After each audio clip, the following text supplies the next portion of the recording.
Muchísimas bendiciones del Señor en esta tarde. Quiero compartir contigo una pequeña reflexión de la palabra de Dios y es la vida de David. Yo creo que todos conocemos la vida de David a través de la palabra de Dios. Y hoy te voy a resumir un poco por el tiempo.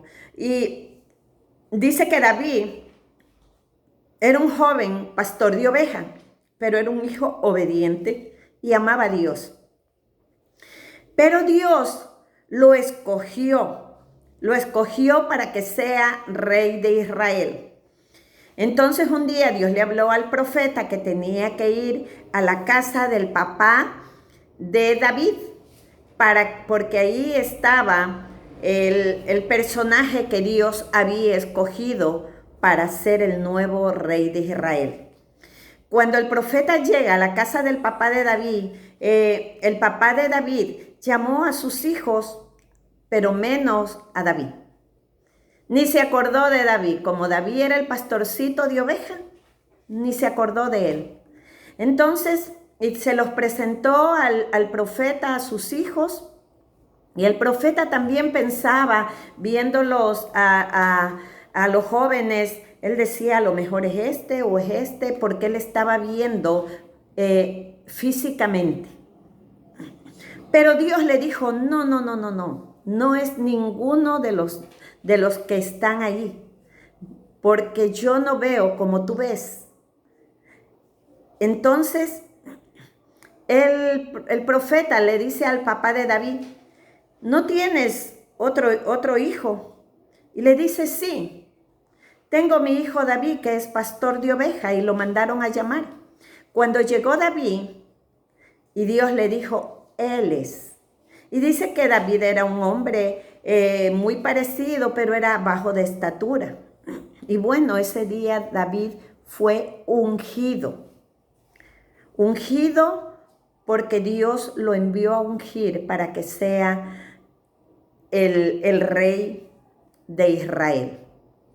Pero a David lo ungieron y él siguió siendo lo que hacía, pastor de oveja. Porque, no era ese momento que iba a ser el rey. Él ya quedó ungido. Había un llamado de parte de Dios para David. Pero él siguió haciendo lo que él hacía hasta que Dios le dé la orden, hasta que Dios lo prepare para ser el rey. Entonces, dice que se levantó un Goliat. Se levantó contra el pueblo de Israel. Y el pueblo estaba atemorizado por Goliat. El ejército estaba con miedo, porque dice que Goliat era un gigante muy grande. Pero un día David se decidió a ir y enfrentarse a ese gigante. Y dice que los hermanos de David le decían, pero ¿tú qué vas a hacer? Ándate de aquí. Tú no sirves para esto. Si ni nosotros que somos más fuertes y grandes podemos, tú no vas a poder hacer nada. Y dice que el rey, pues él fue y le dijo al rey, y el rey le dijo, bueno, si tú quieres, y le puso una armadura, pero David dijo, no, yo no quiero esto, yo no necesito armadura. Y fue y se presentó delante del gigante, delante de Goliat. Y David le dijo al Goliat, tú vienes con espadas, jabalinas, pero yo vengo en el nombre de Jehová de los ejércitos, del rey del escuadrón, de los ejércitos celestiales. Yo vengo en el nombre de él y hoy él te entregará en mis manos. Hoy te entregará en mis manos, le dijo David. Entonces yo me doy cuenta de la humildad de David. Él no le dijo, aquí vengo yo y te voy a matar. No, él sabía que las victorias que había tenido antes con los leones, con los osos, había sido Dios dándole la victoria, Dios peleando esas batallas con esos animales feroces. Y ahora así mismo era Dios el que iba a darle la victoria. David tenía esa humildad de saber que él no podía hacer nada al frente de ese gigante, pero como Dios estaba con él, era Dios el que le daba la victoria. Entonces esa es la convicción que debemos de tener, y por eso David fue y obtuvo la bendición que Dios tenía para él atrás de ese Goliat. Porque cuando David se presentó delante de Goliat, él tenía la convicción de que Dios le daba la victoria y que ¿qué había imposible para Dios si él era el que iba a pelear por él? Y ese día Dios le entregó en las manos de David a Goliat. Y David pudo tener la bendición que Dios tenía atrás de Goliat. Por eso te digo que nosotros tenemos que pasar obstáculos, tenemos que pasar procesos, pero nosotros no tenemos que decir yo lo voy a pasar. No, tener la convicción de saber, si Dios está conmigo, Él es el que pelea la batalla, Él es el que va a hacer todo. Yo no puedo hacer nada, pero Dios sí. Y ahí vas a obtener lo que Dios tiene para ti. Cuando tengas la convicción y tengas un corazón humilde de saber que es el Dios el que pelea tu batalla y Él es el único que puede dar la victoria. Y por eso fue que David obtuvo la corona que Dios tenía, que ya él estaba ungido, pero no la obtenía hasta que no viva ese proceso, hasta que no viva no lo pueda derribar a ese obstáculo, pero en el nombre de Jesús, sabiendo que era Dios, con su corazón humilde y saber decir, Dios, eres tú el que vas a hacer, eres tú el que vas a derribar ese obstáculo, eres tú, amado de mi alma, eres tú el que me vas a ayudar. Y él obtuvo toda la bendición que Dios tenía para él, para David. Obtuvo la corona y fue el rey de Israel. Y lo mismo te voy a hablar de una jovencita huérfana, era Esther. Miren, ella fue huérfana aquí en la tierra, sus padres terrenales murieron, pero ella venía con un propósito grande de Dios, que aunque no tuvo padre terrenal, pero Dios le permitió que le críe un varón de Dios que era su tío primo, y él la crió en el temor a Dios.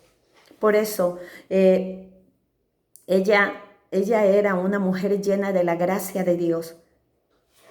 Cuando Bastia, la reina, fue desechada del trono por ser desobediente, por no obedecer lo que el rey le mandó a decir, ella fue desechada del trono.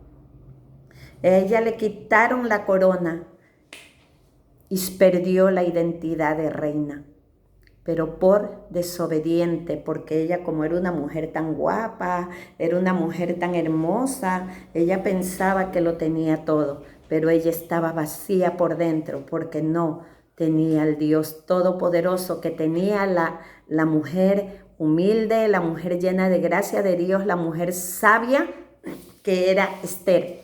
A esa jovencita la llevan con otras mujeres para que sea por un año preparada para ver si era elegida como la reina, porque Bastia fue desechada.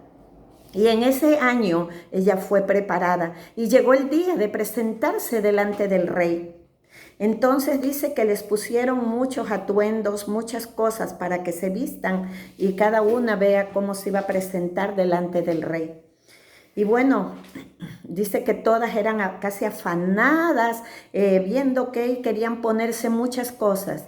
Pero dice que Esther se preocupó de ver qué le gustaba al rey. Y se acercó a uno de los eunucos, de un personaje que estaba llegado al rey. Y le dijo, ¿qué le gusta al rey? Y le hablaron de una medallita, algo así, que tenía un significado para el rey. Ella se puso la vestimenta, pero ella usó algo que al rey era algo importante para el rey. Por eso, miren, a mí se me revelaba la palabra así. Yo me lo imagino al rey la primera vez que eligió reina, cuando la eligió a Bastia, él se fijó en la hermosura de ella. pero no se fijó en el corazón de ella. Pero ahora, en la segunda vez, el rey eligió diferente, porque me las imagino, todas esas mujeres eran hermosas, por eso estaban ahí, ya estaban preparadas para que el rey elija cuál era la reina. Pero yo me lo imagino al rey mirando diferente. Él vio que Esther fue diferente, que Esther se preocupó de algo que a él le gustaba, de algo que significaba algo bueno para él, que era esa medalla. Entonces me lo imagino al rey haya dicho, no, esta es la mujer, porque esta mujer es hermosa por fuera y también por dentro, porque ella está preocupada por lo que a mí, algo que a mí me importe. Esta mujer me va a obedecer, esta es la elegida, esta va a llevar la corona, esta va a ser la reina, esta va a ser mi consentida. Y eso nos dice ahora nuestro Padre, tú te está importando lo que a mí me importa. Estás buscando lo que yo quiero que busques. ¿Tú qué estás haciendo para agradarme a mí? Para que yo vea que de veramente a mí me importas. Eso nos dice nuestro Rey, nuestro Padre, nuestro Dios Todopoderoso hoy. ¿Qué estás haciendo? ¿O estás solo viendo tú estar hermosa, pero no te importa lo que a mí me importa? Amadas, Dios y amados de Dios, Él quiere, nuestro Padre Celestial, que nosotros seamos edificados en lo que a Él importa, en su palabra, porque la palabra de Dios es la que nos habla y nos enseña lo que al Rey, lo que a nuestro Padre, lo que a nuestro Hacedor le importa de nosotros. Y eso es estar alineados al propósito de Él. Eso fue lo que hizo David. Él estuvo alineado, fue ungido, pero él no dijo, allá, yo ya voy a ser el rey. No, él siguió siendo lo que era hasta que fue capacitado y formado por dentro y por fuera para poder recibir ese reinado. Y lo mismo fue Esther, un año preparada para ver si el rey la escogía. Pero ella ya venía desde niña preparada en la palabra de Dios. Entonces, nosotros necesitamos una preparación, nosotros necesitamos una formación para poder recibir todo lo que Dios tiene para ti y para mí. No hay otra manera. En veces nosotros queremos que Dios nos dé, pero nosotros no queremos el compromiso con Él, no queremos hacer lo que Él nos ha mandado hacer. Y Él nos mandó primeramente a amar y a perdonar, porque eso fue lo que vino a hacer Jesús. Lo primero que vino por amor, a morir por nosotros, y porque Él nos perdonó de todos los pecados que habíamos cometido. Así que si Él ya te perdonó, pero no vuelvas a cometer los mismos errores. Ahora edifícate en la palabra, edifícate en la roca, y alíneate al propósito de Dios y alcanzarás como estos dos personajes lo que Dios tenía para ellos. Es la única manera, amados del Señor, es la única manera, alineados al Padre. Que Dios te bendiga en este hermoso día.